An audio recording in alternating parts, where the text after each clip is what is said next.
Men often speak of honesty as if it were a badge of honor.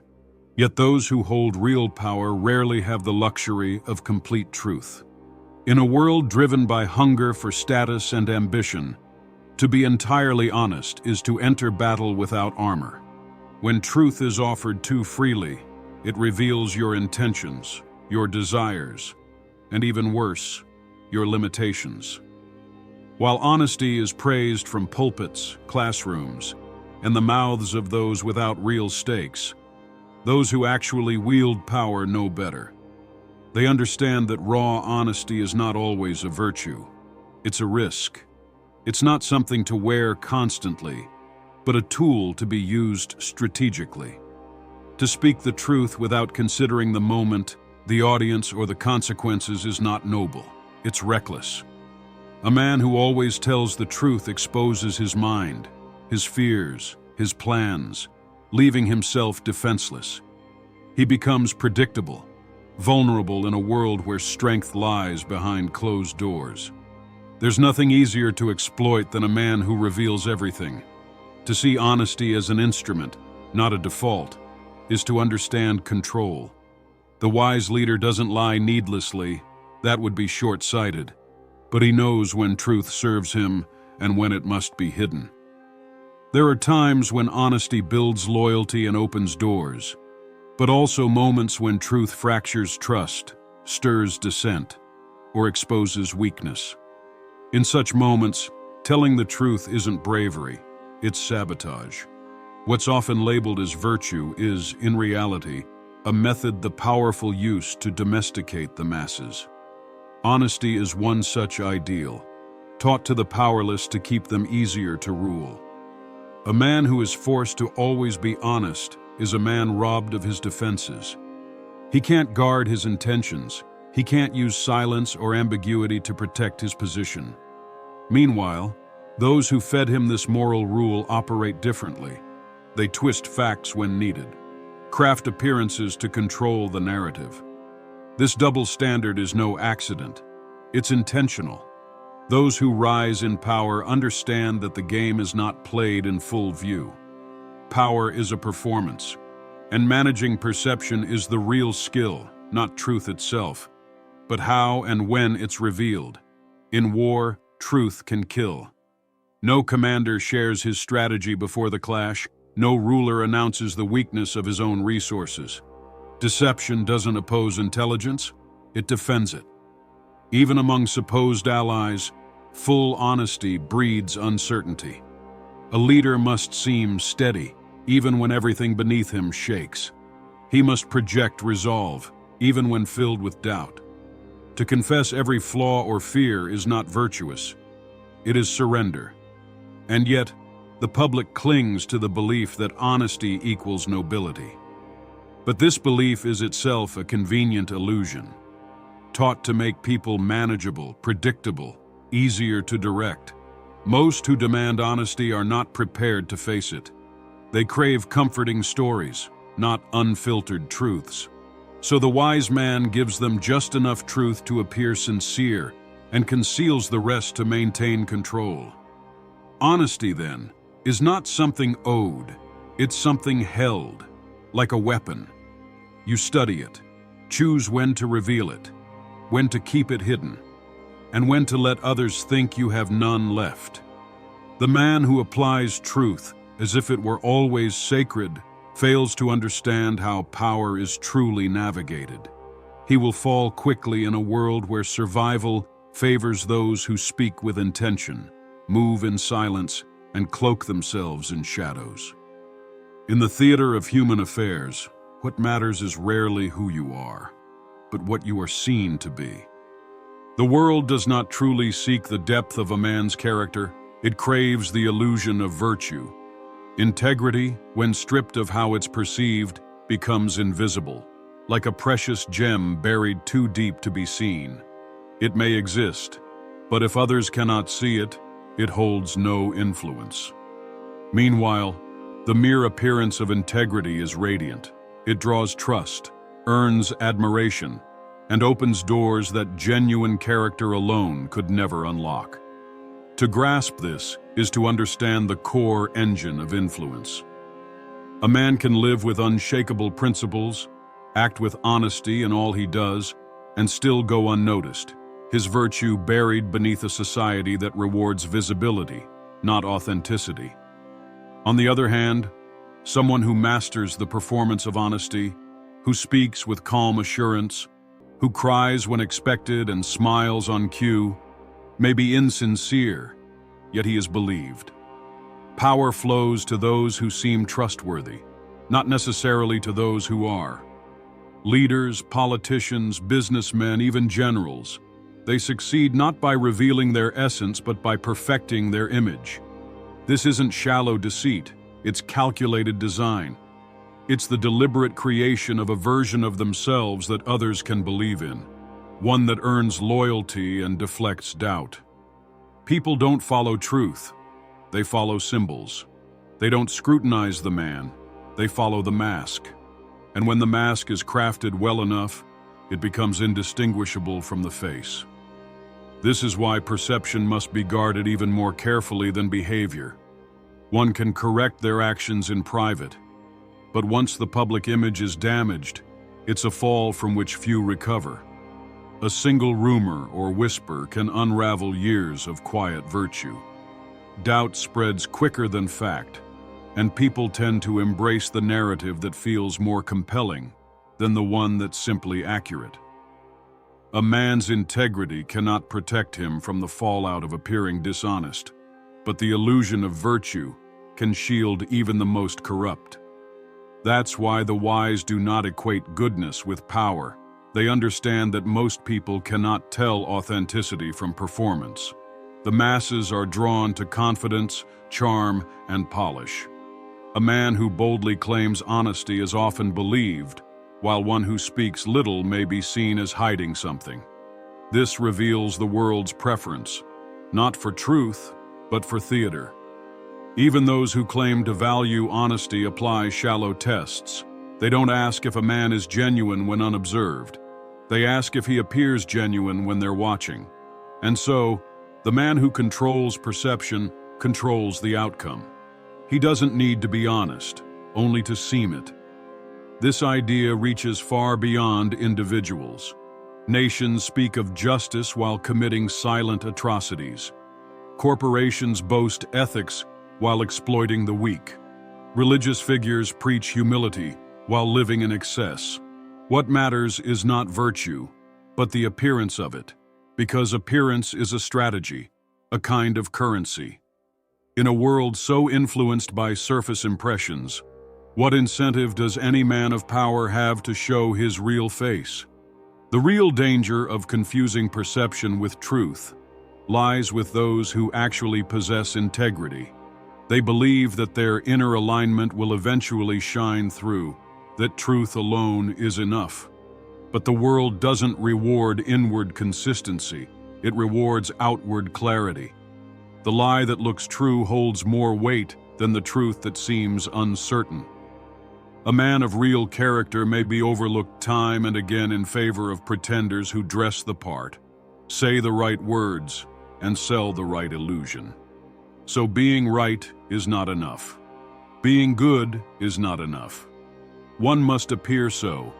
One must learn the language, visual, emotional, rhetorical, that convinces others of one's virtue. This means curating sincerity, managing image, and knowing what the crowd wants to believe. Most people don't analyze, they absorb. They don't investigate, they react. And in such a world, real integrity becomes optional, while appearance becomes essential.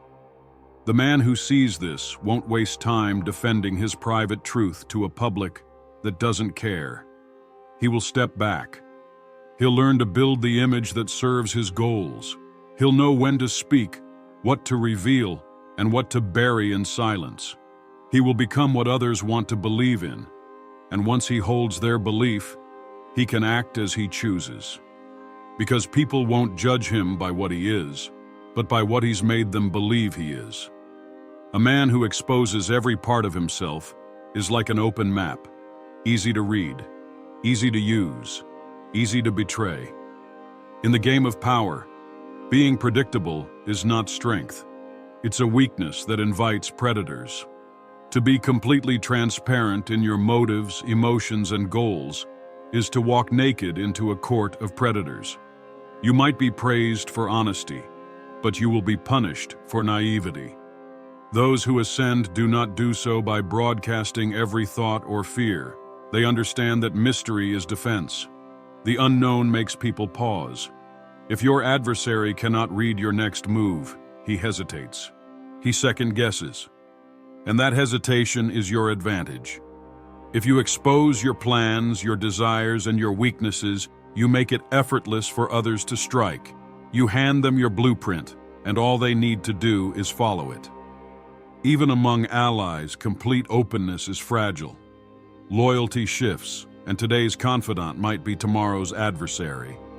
Every truth you've shared, every goal you've spoken aloud, every vulnerable moment you've revealed can be repurposed into a weapon by those who no longer stand by your side. Words once shared in trust can one day return as echoes of betrayal. The more people understand your mind, the more they can anticipate your actions. They'll know what triggers your anger, what comforts you, what lures you, and what breaks you. You become predictable, like a device anyone can operate once they've identified the controls. The wise keep their strength in mystery. They do not speak without intent, nor do they confess without a purpose. They might seem candid, even generous with what they share, but in truth, they only reveal what reinforces their advantage. Everything else is masked, spoken vaguely, or hidden in silence, not from fear of exposure, but from the understanding that being fully understood is a liability. A man who is easily read is constantly reacting, never in control. Once his patterns are exposed, others learn how to provoke him, how to tempt him into failure, how to forecast his choices, allegiances, and timing.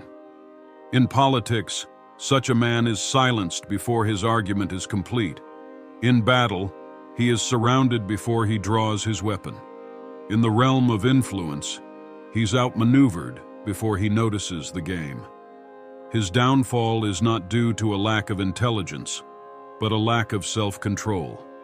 Even virtue becomes a trap when it becomes a predictable pattern. If an opponent knows you won't lie, betray, or break your word, he'll frame situations to trap you with your own principles. If he knows you won't retaliate, he'll provoke you at will. If he knows you'll always forgive, he'll betray you endlessly. Predictability strips you of leverage and gives others a clear guide to dominate you. Those who ascend in power are not necessarily more truthful. They're more deliberate with what they reveal. They don't hide the truth, but they don't hand it out freely. Their speech is calculated, their expressions rehearsed, their silences intentional. Mystery pulls others in, makes them curious, and in trying to uncover your thoughts, they reveal theirs. The unreadable man forces others to act first. Pure transparency robs you of that advantage. It makes the battlefield fair in the worst way, by letting your enemies see where to strike. A man who is fully open might be admired but never feared, and love, as many realize too late, does not stop ambition. Fear does. And fear is born not from certainty, but from ambiguity. This is why knowing when not to speak carries more power than eloquence. It is not a flood of words that signals strength, it's the silence that creates tension. Uncertainty makes people cautious. No one can prepare for what they cannot predict. Victory in strategy doesn't always belong to the one with greater force, but to the one with better information. And often, the most valuable knowledge is what others don't know about you. To maintain an edge, one must cultivate unpredictability. This doesn't mean being erratic. It means masking your intentions. It means giving just enough to create confusion, to mislead interpretation, to make others prepare for a move that was never intended. Confusion becomes a tool. Misdirection becomes a form of control. And in the pursuit of power, it's far more effective to be feared for being unknowable than to be respected for being clear. The average person doesn't crave truth. They crave comfort. They don't want raw reality. They want a version that eases their anxiety, validates their views, and preserves their illusions. They would rather be reassured by a lie than unsettled by a truth. This isn't a flaw. It's a foundational truth of how society operates. People don't merely accept deception, they welcome it, nurture it, and even defend it when it's threatened. To rule or rise is to understand this deeply human preference for illusion. Those who lead, influence, or climb hierarchies do so not by offering facts, but by crafting stories, visions of hope, order, and morality. These stories need not be entirely true, only convincing. The man who insists on unfiltered truth, who refuses to tailor his words to others' emotions, is not seen as virtuous. He is seen as dangerous. He is labeled harsh, cold, even arrogant, not because he's incorrect, but because he tears down the narratives people need to believe. The harsh truth is that deception is not just accepted, it is expected.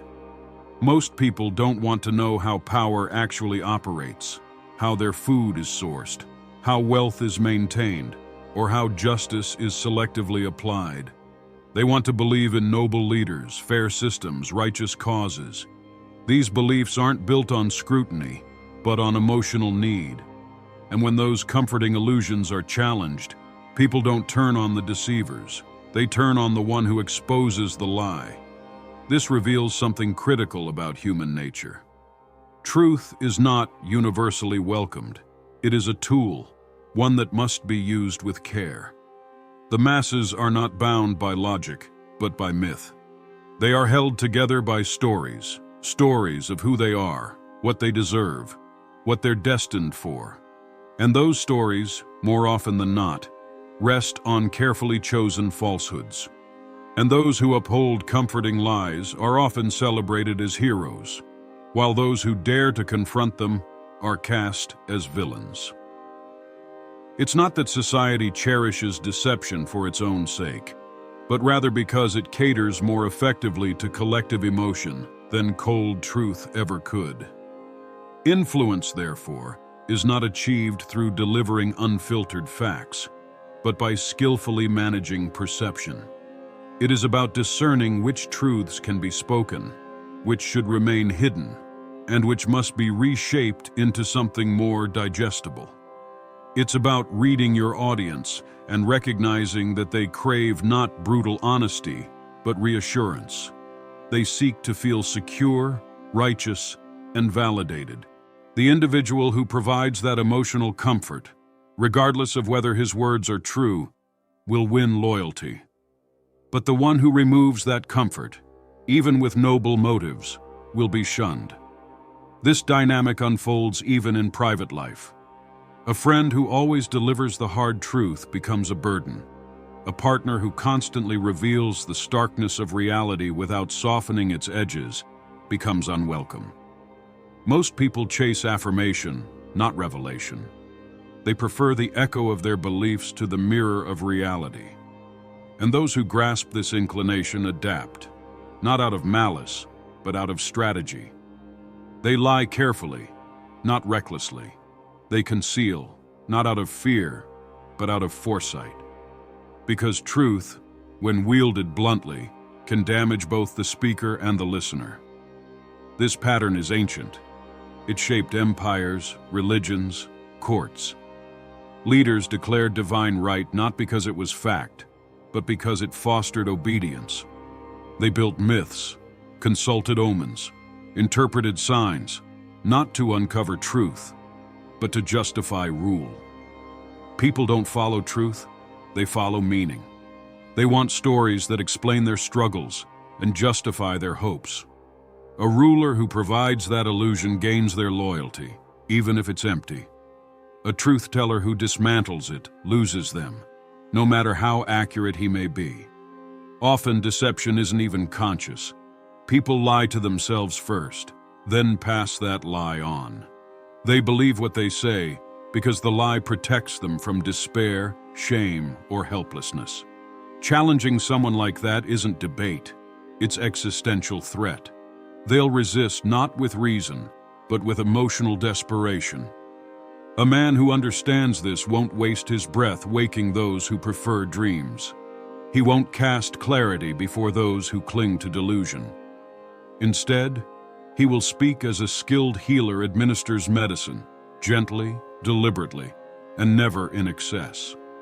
He will keep dangerous truths guarded, not out of cowardice, but out of understanding. Because leadership isn't about revealing everything, it's about orchestrating perception. It's knowing which illusions to preserve, which to reshape, and when silence says more than sincerity. Honesty in a world ruled by power and appearances is not a virtue unless backed by strength. Without leverage, honesty is exposure, a public declaration of all your flaws and intentions, while others mask their weapons with charm. In such a world, truth becomes a liability. The transparent man without power isn't admired. He's studied, dissected, and eventually dismantled. Every value he proclaims becomes a rule he cannot break. Every line he draws becomes a guide for his enemies. Say you cannot be bribed, they'll know to use force. Say you never betray, they'll trap you in loyalty. The more you define yourself, the easier it is for others to map your destruction. Power, by contrast, shields truth. When a man has reputation, alliances, or resources, his honesty becomes formidable, respected not for its virtue, but for the consequence behind it. The same truth from a weaker man would be mocked or ignored. This is why powerful people can afford to appear honest. They've already secured the means to survive the fallout. But they didn't rise by truth alone.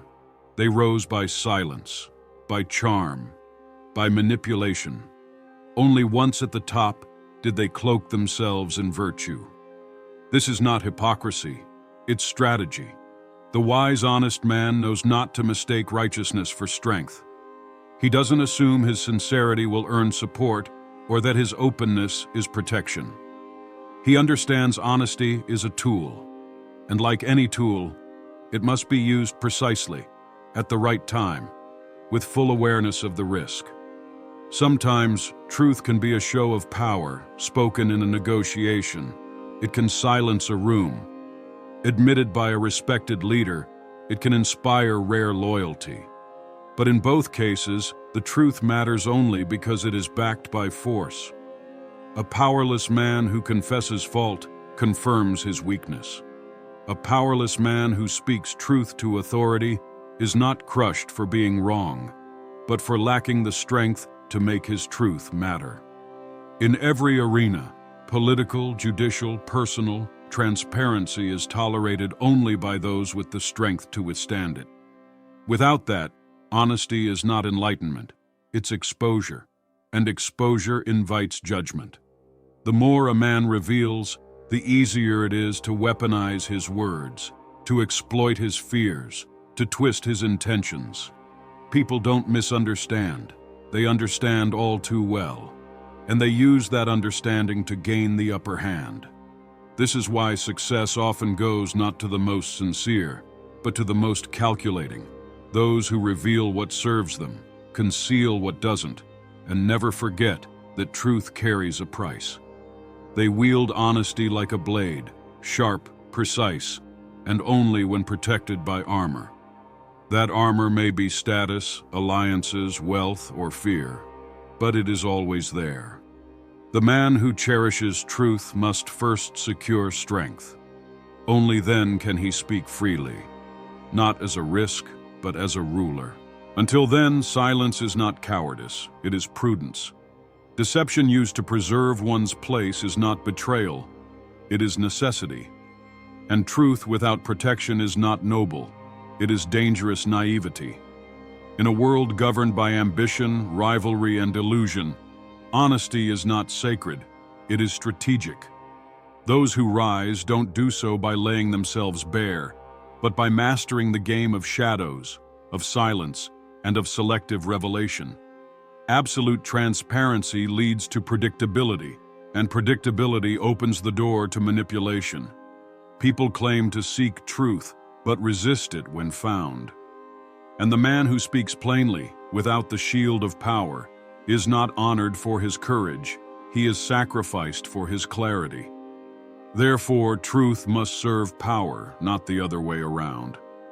The wise do not abandon honesty, but wield it like a weapon, drawn only when it fortifies their position, and sheathed when it exposes their vulnerability.